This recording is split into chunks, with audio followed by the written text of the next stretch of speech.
در خصوص سفارت خود ما با طرف‌های مختلف در قضیه سوریه صحبت کردیم، مبنی بر امنیت سفارتخانه خودمون و کنسولگری خودمون در حلب و همینطور در خصوص امنیت به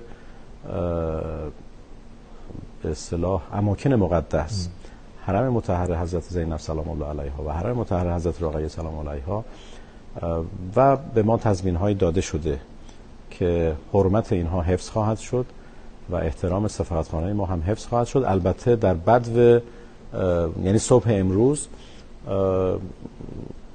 متاسفانه به سفارت ما ورود شد، ولی صحنه ها نشون میده که یک ورود سازمان یافته‌ای نبوده، یعنی توسط مسلحین نبوده. حالا اون چیزهایی که ما در فیلمایی که منتشر شد دیدیم، حالا بعضا مردم عادی یا کسانی که حالا با قصد احتمالاً دزدی و اینها نه فقط وارد سفارت ایران، وارد جاهای دیگه هم شدن.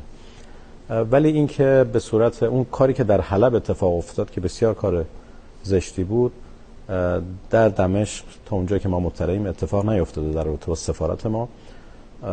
و حالا پیام‌هایی هم که ما داده شده این هست که احترام و به اصطلاح امنیت سفارت تامین خواهد شد.